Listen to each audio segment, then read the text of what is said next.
All right, everybody. Hey, welcome to 2021. We are here. And one of the things I wanted to do today to kick off the new year was to talk a little bit about planning and visioning exercises around a new year, a new quarter. I'm sure that many of you are engaging in sessions with your teams. You may have already been doing this to do your annual planning process. So often we take the time to think about what do we need to do in the coming year. I know I'm doing that in my own business. But I notice with some of my clients, sometimes they don't use a construct or a model that's specifically designed to make sure they're looking at all the parts of their business. What I mean is, very often there's some things that feel like they're the most important things, right? We know we've got to deal with this. We know we've got to address our new marketing campaign, or we know that we've got to get this new product out the door. And you may be right. You may be absolutely right about all of those things. But what I always advocate is to have a periodic planning process. I think you should do it at least quarterly, but certainly you want to do it annually, where you step back and you ask yourself, you look at the whole business and you say, well, how are we doing? And what do we need to focus on? And what does our plan and strategy need to be to get to where we really need to go? Because sometimes when you stop and you make sure you look at everything, you realize that there's something really important that you've been overlooking or not focused on. And at least this gives you the opportunity to take a look at everything. So what I wanted to do for you today is just show you the model that we use with our clients. And, some of it may seem straightforward. Some of it may seem easy to realize, but it's just meant to give you a comprehensive picture. And you may find that if you take yourself through this process, some of them are going to be quick check marks like, yep, we've got that covered. Yep, we've got that covered. And you can do it in 2 seconds. And other areas may make you pause and go, actually, wait a minute. There might be something here that we need to be addressing that's holding us back. And so that's why we do this. So let's dive in. I've got some slideware for you here. So I like to think, first of all, of the quarterly planning process as being in 6 steps. And I'm going to tell you what the steps are real quick. And then I'm going to show you a model for the areas that we do planning around, and then I'm going to go back and talk through the steps in more detail. So here are what the steps are. First is assess in each area of your business to think about, where are we now? Where are we strong? Because I always believe you want to start by building on your strengths. What are we doing great right now? Where do we kill it last year in this area? And by area, by the way, I mean things like sales versus marketing versus customer service. And we'll talk a little bit more about a model to think about that in a second. But so that's the first step. Where are we? Where are we strong? Where are we weak? And this might be a very quick activity. You might be able to, in 1 minute, say, yeah, I know. We did great. We killed it in sales last year. This was fantastic. We exceeded our goals. We're really great at bringing in new leads. But, to be honest, once we get the leads, our close rate on those leads could be better. We did well last year, but, this is an area where we know we can improve. We know we lost a few big deals we should have won, or obviously it depends on your business. But what exactly the nature of that is. So that's the first step. Where are we? And then the second is to decide. Where should you be? It's not just a question of trying to do something or identifying an area where you'd like to improve. That's okay to do. But what I've found is the most powerful thing to do, the thing that really drives a company forward, is when you make a decision. For example, a decision that says, we are committed to a 60% sales rate from all of our leads, or we are committed to delivering a marketing campaign that delivers, this percentage of cost of sales, or we are committed to bringing out 3 new products in the coming year that achieve this kind of results. It's setting a goal, but it's setting that goal in the way of saying, in this area, in the area of finance, we are committed to making sure our close happens every quarter within 30 days after the quarter, or we are committed to delivering, this level to keeping our receivables at under 50 days, absolutely, or under 20 days, or whatever your goal is, right? So it's a decision about what you're going to do. And I'm going to move on here, and I'm going to come back through these actually. So the next is barriers. First, you can make a decision about what you're going to do, and you have to have some courage to do that in a way, because there's probably some reasons why you're not where you want to be. And there's nothing wrong with not being where you want to be, because business, life, everything is always a journey to try to get better, right? So when you sit there and you say, this is where I am, and I'm going to decide where I want to be in each of these areas, then there's probably a reason why you're not there already. There's probably a reason why your receivables are not at, 30 days or whatever you want it to be. Or there's a reason why your conversion rate is not at 50% where you want it to be. Or there's a reason why your customer satisfaction rating is not quite where you want it to be, which doesn't mean, by the way, that it's terrible. It just means that it's not quite where you want it to be. So what are the barriers? What are the things that have been holding you back in that area? And, this is a model, and we'll try to make these slides. I don't know if we can make a link or something so you can access these slides, but you may want to use these slides right within your meeting, because if you're bringing your team together, it's like, okay, where are we? Where do we really want to be without worrying about how we're going to do it? What would we want? What are we going to decide we're going to accomplish? And then what's in our way? Because there's always going to be something in your way. And then what's the plan to get around it? And then lastly, how are we going to implement? And then obviously you're going to implement it, and then you're going to measure and iterate it, meaning you're going to have a plan to overcome those barriers. Now, you're of course not going to do all of this during your planning session, but this is the process you're going to be planning, right? In other words, you're going to create a plan, and part of that plan will be that you're going to implement, but also a plan to measure and iterate, because, your plan may not be perfect. You might say, well, this is our goal. This is what we want to accomplish. This is the percentage of sales conversion we want. You might create a plan. Here's how we're going to do it. We're going to make these changes to the web page. We're going to improve our marketing campaign in such and such a way. We're going to improve our offer in such and such a way. And you may go out there and, it may be better, but not as much better as you wanted. Or, maybe worse, right? But so you have to be thinking about and preparing, first of all, how are we going to measure? How are we going to know whether we've achieved that or not? But then also plan for iteration, plan for the probability that your plan may not be perfect the first time out. And that's okay, because the success is almost always achieved through iteration, not through sort of genius shooting the arrow and hitting the center of the bullseye the first time. Sometimes that does happen, and that's great. Isn't that a great feeling? But you don't want to expect that, because that's usually not how it goes. So I'm going to go back to this in a second, but I just want to talk about, so what are the areas? So I want to give credit to Tony Robbins, who I often leverage aspects of his thinking. He talks about this idea of a wheel of life. And this is not about business per se, but when he's working with people from a personal development perspective, he talks about assessing where you are in your life. And this, by the way, is a good thing to do at the start of the year as well. Where am I on my career in terms of, where I'd like to be on a scale of 1 to 10? Where am I on my finances? Where am I on my health? Where am I in terms of my marriage or my personal relationships? Where am I in terms of family and friends? Where am I in terms of the things I want to be fun in my life, or whatever the categories are for you? It's very similar to what I'm talking about now, which is why I want to credit Tony, which is just to say there are a number of categories, and you should consider each category, because there are some categories you probably focus on usually more than ever, more than where you put most of your focus. You say, I focus a lot on my career, and I focus a lot on, the fun activities in my life. I love scuba diving, I love stamp collecting, whatever it is. So those are the things I focus on. I don't focus a lot on my health. Maybe I don't focus a lot on personal relationships. And so, when you take the moment to look at around the whole list, you realize, to be perfectly honest, my health isn't so good. I'm overweight, or I'm smoking, or I have some sort of condition, and I should be focused more on it. Anyway, that's the point of this type of periodic planning process, is to take that look back. So what would be the equivalent around our business domains? If we were to say, well, if the aspects of our personal life are things like money, or my romance, or my marriage, my kids, my health, what would be the things in a business? Now, of course, not every business is exactly the same. So I'm going to offer you a model, and your business is of 7 areas of business. And I think this model is going to work for most businesses. But in your business, there may be an 8th area. There may be a 9th. Maybe there's one of these areas that's not relevant in your business, perhaps. But let's just take a look at what they are. So the 7 areas of assessment, the 7 areas you want to be thinking about. So when you're starting down from the bottom of that stair step that we talked about earlier, where you're assessing, and then you're deciding, and you're determining what the barriers are, and then you're planning to overcome those barriers. What are each of the areas? Because you're going to probably think about them somewhat separately. So one is sales, right? For many businesses, your ability to bring in cash to get customers to say yes and accept your offer is going to be critical. And this is an area where most companies naturally focus, because it's so obviously kind of the lifeblood of cash flow into a business.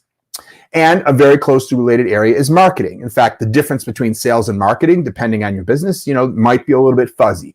But for most people, marketing is kind of more of a broad awareness creation, lead generation, and sales is what happens from that point to get to the signed order or what have you. You may have a situation where you're a consumer packaged goods company and you do a lot of marketing, but any selling of your product happens by somebody else in a store, like in a big box store or in some other kind of location that you don't control. Doesn't mean that you can't influence it, though. If sales is not what you want it to be, there's still potentially something you can do about it. And obviously, then you have more control over marketing. Other companies don't do a lot of marketing because it's more of a handshake, personal relationship business. It's a lot of referral and it's all about the sales. But still, it's worth asking the question, well, if I'm not doing a lot of marketing today, is there a missed opportunity? How good am I today at marketing? And are there things I could be doing? Is there more content marketing I could be doing? Are there other ways I could be generating leads other than through referrals? Again, of course, I'm giving different examples and it's going to depend on your industry. That's going to work a little differently. But in any case, sales, marketing, then operations, which, that's a word that can mean a lot of things. But in the context of these 7 areas of assessment, I think what we really mean is what happens after the sale. And, depending on the nature of your business, that may be shipping a package out to somebody, that may be providing accounting services, that may be connecting to a partner because you're passing a lead to somebody else or you're doing third-party fulfillment. It could be a lot of different things. But essentially, what has to happen to make sure that whatever that sale has promised the customer is actually going to happen? And then you have the overall customer experience. Now, of course, these things do start to overlap. How good you are at sales and how good you are at marketing, is a component to how good of a customer experience you deliver. But we keep it as a separate sort of pie wedge here, in part because, you could be great at sales and you could be great at marketing and you could still be delivering a lousy customer experience because you could be selling things to people and then they feel ripped off, because you could be great at even operations in the sense that your team is fulfilling what they're supposed to be doing, but that customer could, when you aggregate it all together, still not be satisfied with their customer experience. And one of the things we talk a lot about in my book, Winning Digital Customers, is the importance of customer experience, the importance of generating customer love as being arguably the number one most important indicator of what the future success of a business will be. So really understanding how good is the customer experience, how happy are my customers that are engaging with me through this process is a critical one of our 7 areas. And then there's finance, money, right? Not the most creative area necessarily, although it can be, and sometimes it is and it shouldn't be, right? Depending. But finance is critical to a business, which means everything from the process of accounts receivable and making sure that you're getting paid on time to how you deal with your vendors and suppliers, credit, financing, how is your company funded? Do you need more investment? Sometimes one of the barriers to being able to actually do what we want to do from a sales and marketing perspective or from an operations perspective is that we don't have enough money. Not enough money has been allocated to allow us to do what we need to do. What is the process of making decisions around money within your company? The finance component, the capital budget allocation process, or even what is the process of getting more money if your company needs investments, whether that's going to a board of directors and getting budget approved so that you may be delivering a different level of profitability, or even going out and raising new capital. So these are all key components of finance, and why it's important to not think of finance as just a pure back office component. Sure, obviously there's bookkeeping and other things, tax compliance, things like that are important. Speaking of taxes, though, that's another area that can be critical to a business. Is the business optimizing the opportunities around different tax programs? Obviously today during COVID and everything, we have things like the PPP government money that's available. Very often in other contexts, there's other ways of getting government tax credits. These are all the kinds of things that make up finance that you want to be asking. Maybe you're killing it already. Maybe you're really maximizing those things. But are you really taking advantage of all the ways that finance could be helping the goals of your business, or are you leaving things on the table? That's the purpose of this assessment, right? To step back and look at these different areas and consider where are we and where do we really want to be? That's the decision. And then what's holding us back? Why aren't we there already? Next is people. Now, you could argue that this is the most important one. I mean, after all, people and customers and bringing them together in some way, that's what a business is all about. And getting customers to be willing to pay money for things that your people do, whether they're manufacturing a product or whether they're providing services or whatever it is that they're doing. So how are you doing with respect to people? How are you doing with respect to how good are you at recruiting people? Are you bringing the right people into your organization? How good are you at culture and morale? Are your people engaged? There's been a lot of studies that show that a huge percentage of people are disengaged from their jobs, which means they're doing far, far less than what their full kind of contribution and productivity to the company can be. How are your people doing this year with coronavirus? Most of them have a lot of additional stressors on them. How's their mental health? And if it's weak, well, that's affecting, of course, from a humanitarian perspective, hopefully we care and we want those people to be well. But in addition, from a business perspective, their ability to fully contribute to your business is dependent on that. So people are the key sort of sixth component of our 7 areas of assessment. And then lastly is innovation. How good is your organization? And, it kind of encompasses all of these areas, right? How good is your organization at driving improvements? How good is your organization at evolving and discontinuously improving all of these different areas, as well as things like the products and services themselves? You could have innovation in these different areas, sales, marketing, operations, but also innovation in what's the core value proposition of your company. One of the ideas we talk a lot about in digital transformation is the fact that the world is changing and continues to change. And it's becoming more and more digital all the time. And of course, coronavirus has only accelerated that. So you can't win by staying the same because the world is changing and you're serving the world. There's no way you stay the same and you continue to be the same level of relevance to the world. So how good are you at driving that change within your organization? I believe this is the 7th key business domain that will make or break many companies in the coming years. So the exercise that we do, and that I want to tell you that you can do yourself, is to look at these 7 areas, and in each of those 7 areas, you want to look at these 6 things. And maybe you want to have a separate meeting for each of those 7 areas, right? Maybe in your planning process, you want to say, all right, maybe you have a kickoff meeting, and you say you're going to bring everyone together and say, we're going to go through a planning process, and these are the 7 steps we're going to follow, and these are the 6 areas we're going to look at. And that's the first meeting. And just make sure you could play them this video if you want, or take these slides and share the same content yourself and say, this is the process we're going to go through. And then have a separate meeting for each of these 7 areas. Now, if you're a small business, maybe it's one meeting for all 7 areas. And within each of those areas, within the area of innovation, we're going to say, where are we now? Let's assess. How good a job are we doing at innovation? How good a job did we do this last year at innovation? How well set up are we to succeed at innovation? And then decide, where do we want to be this year, right? What are our goals? What are we committed to accomplishing this year in this area of innovation, or in the area of sales, or in the area of operations, or in the area of customer experience, right? You're going to do this for each of these areas of business. And then, the key thing is what's in our way. And I want to really emphasize the order of these steps, because I'll tell you what a lot of people do. Which of these steps do you think a lot of companies start with? Think about it for a second. Look at these steps and ask yourself, which ones do you usually focus on first? I want to suggest to you, because I've run a lot of these sessions, the first thing a lot of people focus on is barriers. Barriers.